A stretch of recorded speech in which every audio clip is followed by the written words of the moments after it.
자, 모두들 반갑습니다. 강태공입니다. 자, 금일은 삼성바이오로직스 신사업 투자 소식에 9월 외국인이 올인한 이 주식 한 주라도 사세요라는 내용을 가지고서 방송을 시작해 보려고 합니다. 자, 방송을 시작하기 전에 앞서서 늘 말씀드리는 여러분들의 좋아요, 구독하기, 댓글까지는 너무나 많은 힘이 된다라고 말씀드리면서 오늘 방송 시작해 보도록 하겠습니다. 자, 일단은 지금 우리가 많은 분들이 제약바이오를 생각을 안 하고 계시는 것 같은데, 저는 지금 여러분들이 정말로 주워 담아야 되는 섹터 아니면 돈을 벌고 싶다 하시는 분들은 제약바이오를 좀 사야 된다라고 얘기하고 싶어요. 왜냐고 하면 지금 시장 분위기 자체가 보시면 아시겠지만 최근에 이제 코스피가 이렇게 저항을 만들어 놓고 계속 와리가리 하면서 올랐다 빠졌다를 반복한다고 말씀을 드렸습니다. 자, 그러면서 이 코스피의 고점대를 뚫어줘야 신고가를 갱신하고 또 올라갈 수 있다라고 말씀을 드렸는데, 지금 중요한 게 시장의 흐름을 보면 알겠지만 이 하락과 상승, 이런 이 고점대에서 찍어 누르고 다시 반등하고 이걸 주도하는 게 누구라 했습니까? 외국인이라고 분명히 말씀을 드렸어요. 그러니까 외국인이 고점대에서 팔아 제끼고 저점대에서 사 제끼고 하면서 지금 이 고점 돌파를 못하게 방어하면서 저가 배수를 하고 있다라고 말씀을 드렸는데, 그런 외국인이 지금 사모으고 있는 게 뭐다? 바로 제약바이오라는 거예요. 실질적으로 최근 이제 지난 한 달만 본다 하더라도 이제 올해 상반기 소외받던 제약바이오가 하반기 주도주로 부각될 것이라는 관측이 나오면서 기관과 외국인만 사 모으고 있다는 겁니다. 지금 당장 시장 자체가 우리나라가 이게 좋다 안 좋다 말하기는 어렵겠지만 어쨌든 시장에서 봤을 때는 미국 관세라는 부분이 1차적인 악재고요. 2차로는 또 노란봉투법이 통과가 되면서 기업들이 우리 국내 시장에서 철수할 거다, 이런 부분이 또 2차적으로 악재가 나오고 있잖아요. 근데 중요한 거는 이 제약바이오 같은 부분, 일단은 중요한 게 여러분도 알다시피 이제는 이 파월 연준 의장이 이제 9월 달에는 이제 금리 인하를 할 것이다, 이런 식으로 이제 시사를 좀 내비쳤어요. 근데 현재 이제 관세라든지 금리 인하하면서 미국 증시는 오르는데 우리나라 증시는 관세라든지 노란봉투법 이런 영향으로 타격을 받을 수도 있잖아요. 그러니까 이 타격이 뭐한다? 상대적으로 덜한 국내 증시는 바이오 등 소외 업종의 상승 동력이 확대될 거라는 거겠죠.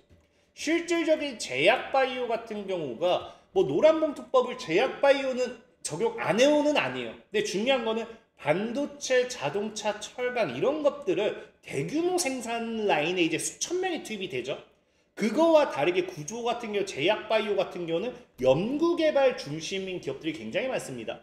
그러니까 대규모 생산 차질을 일으키게 된다라든지 이런 것들에 대한 타격이 적을 수밖에 없기 때문에 상대적으로 산업 자체에 미치는 영향도, 파급력이 제한될 수밖에 없어요. 그래서 제약바이오가 타격을 좀 덜할 거다라는 부분과 최근 이제 관세 같은 경우도 미국과 유럽연합 같은 경우가 의약품에 대한 합상 관세율이 최대 15%를 넘지 않도록 협상하는 등 이 최혜국에 대한 대우를 해주다 보니까 우리나라 같은 경우도 이런 이 한국도 비슷한 수준일 거다라고 이제 이런 분위기가 형성되면서 관세에 대한 부분도 굉장히 어느 정도 타격이 덜한 게 제약 바이오라고 이제 시장에서 바라보는 거겠죠.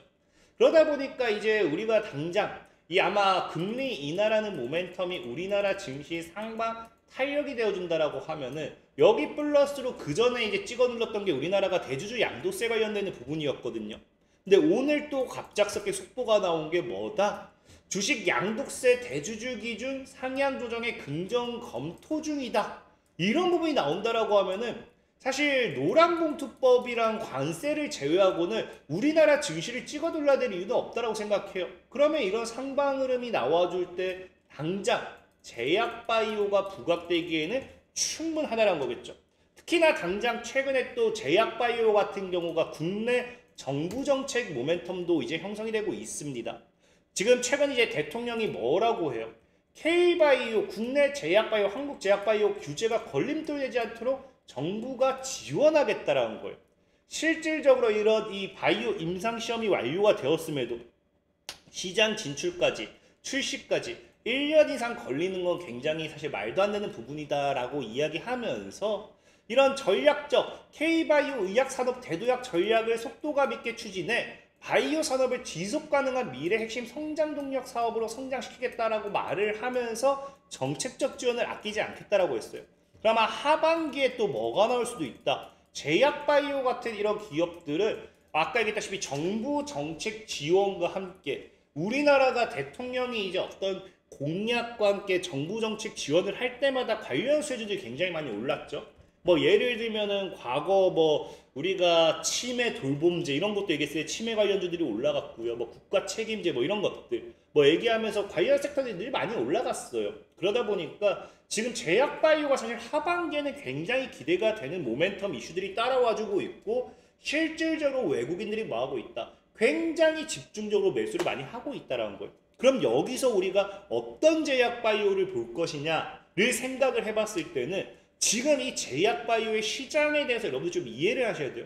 지금 우리나라뿐만 아니라 전 세계 제약바이오를 봤을 때 사실은 중국이 정말 가파르게 성장하고 있습니다. 그래서 시장에서도 얘기한 게 뭐다? 중국의 바이오테크 산업이 부상하고 있어요. 그래서 이 부분에 있어서 사람들은 중국을 투자 기회로 보고 있다는 거겠죠. 실질적으로 보면 뭐라고 해요? 미국에서보다 중국에서 임상시험을 진행하는 것이 더 빠르고 싶습니다. 가장 이게 쉬운 이유 중에 하나가 뭐예요? 사람 구하기가 제일 쉽죠. 사람 구하기가 제일 쉽기 때문에 임상시험 자체가 굉장히 간단합니다. 그리고 이제 뭐 우리가 이 규제라고 해야 될까 조건 이런 것들이 상대적으로 미국보다 낮죠. 그러다 보니까 약물 개발자와 투자자가 약물 후보 물질이 인체 효과가 있는지에 대한 여부, 임상에 대한 여부 결과가 굉장히 빠르게 나오는 거고 그러다 보니까 이런 것들이 결국에는 신약 출시라든지 이런 것들과 또 연기가 되겠죠. 그러다 보니 이런 부분을 통해 가지고 중국 바이오 의약품 산업이 굉장히 급격하게 성장하면서 최고 및 최초라는 잠재시는 새로운 분자를 빠른 속도로 쏟아내고 있다. 그래서 지금 뭐 중국 같은 경우 바이오테크 산업은 최근 암이라든지 자가면역 질환, 심장 대상 질환에 대한 혁신적인 의약품 개발에 박차를 가고 있는 그런 상황입니다. 그런 상황이고 그러다 보니까 여기서 문제 미국 바이오테크 부분의 지속 가능성에 대한 우려가 커지고 있어요. 왜? 중국이 이렇게 성장하니까 미국과 유럽 투자자들이 관심을 끌고 있고요. 실질적인 미국 생명공학 분야는 22년부터 하락하는 추세고 대형 제약 회사들도 뭐 여러분 아는 아스트라제네카라든지 이런 노보노디스크라든지 대형 제약 회사들도 뭐하기 시작해요. 중국으로서의 사업 영역을 확장하고 있는 추세예요.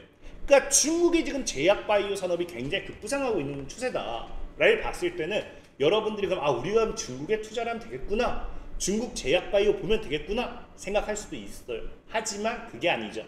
그래서 여기서 또 미국이 치고 나오는 게 뭡니까?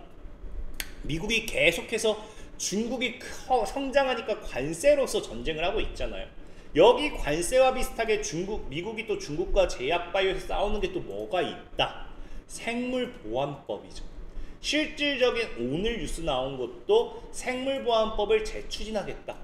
그래서 국내 CDMO 발사익이 기대된다 라고 하는데 이게 지난해 의회 문턱을 넘지 못했던 것 중에 하나죠. 생물보안법 관련되어 있는 이슈는 지금 미국 내에서 너무나도 자주 나왔던 이 모멘텀 중에 하나입니다. 근데 그게 지금 또 뭐 한다? 다시 한번 이제 다뤄지면서 올해 이제 이 못한 이유 사유로 거론된 부분이 해소가 되면서 올해 통과 가능성이 굉장히 높아지고 있다는 거죠.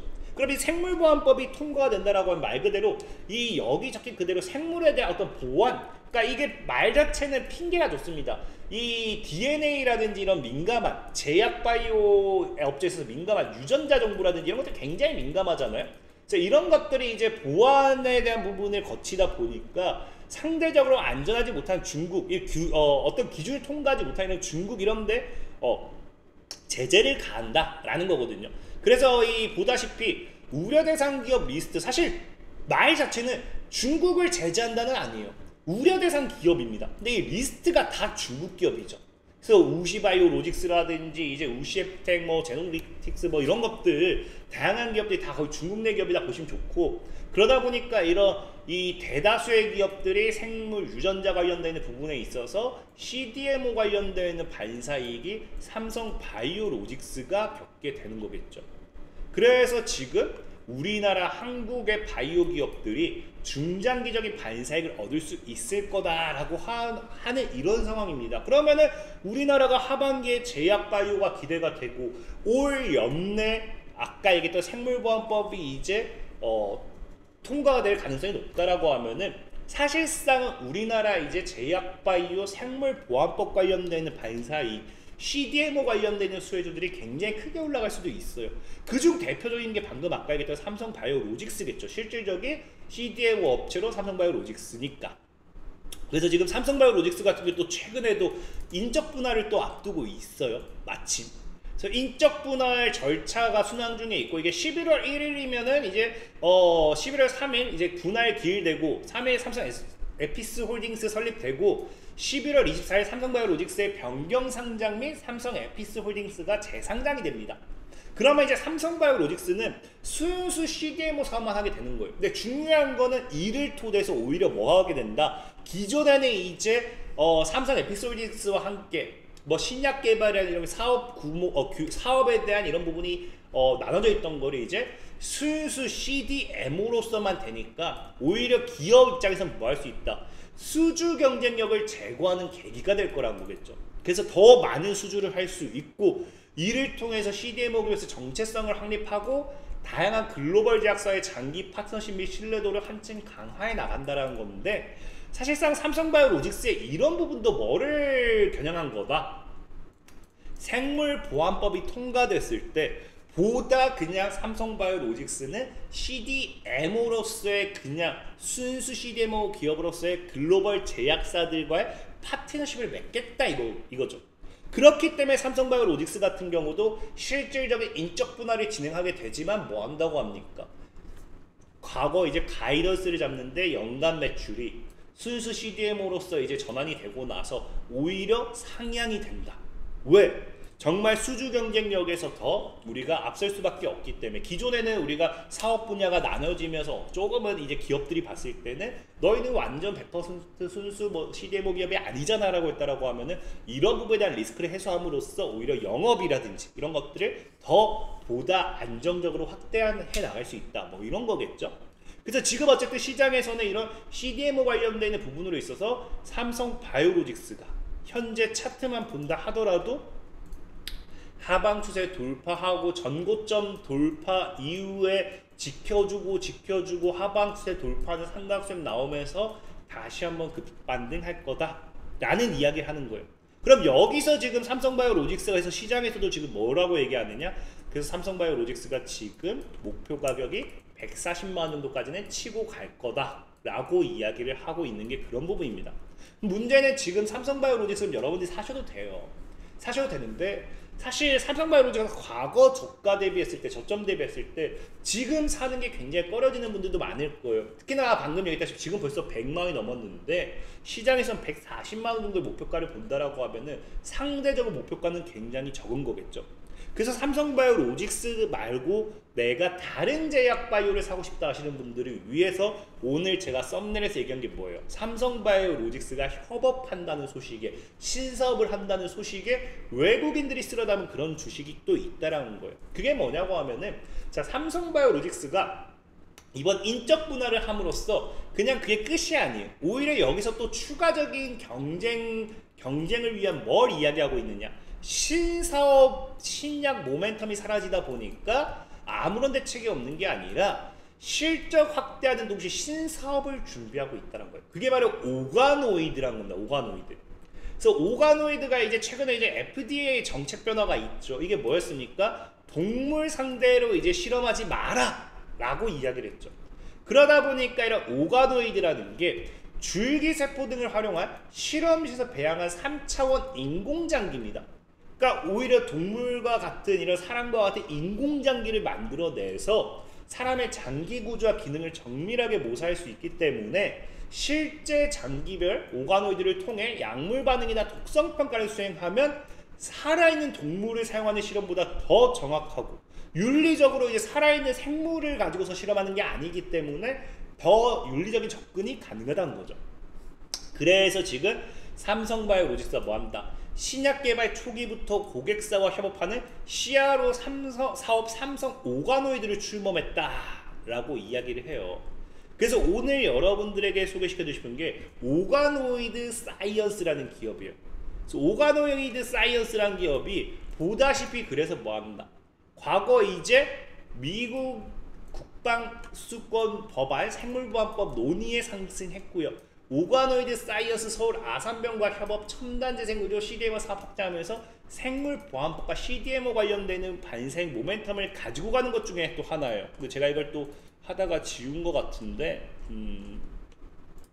보다시피 오가노이드 사이언스가 삼성바이오 협업, 그 다음에 미국 자회사 설립 기대감에 또 급등하는 등 최근에 이제 이 CDMO 관련해가지고 오가노이드 기술 관련해서 삼성 바이오로직스의 반사이익을 가지고 주목받는 게 오가노이드 사이언스라는 기업입니다. 사이언스라는 기업이고, 자 차트도 보다시피 최근에 대해서 뭐하고 있다.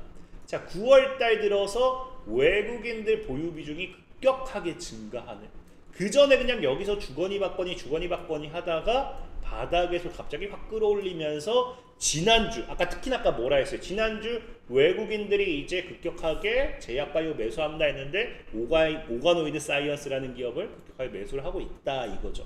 그래서 현재 오가노이드 사이언스를 지금 자리에서 여러분들이 모아간다라고 하면은 충분히 큰 시세 차익도 노려볼 수 있지 않나 좀 말씀드리면서 오늘 방송 마무리하도록 하겠습니다. 자 지금까지 강태공이었고요. 여러분들 좋아요, 구독하기, 댓글까지 너무나 많은 힘이 된다 말씀드리면서 자 모두들 안녕.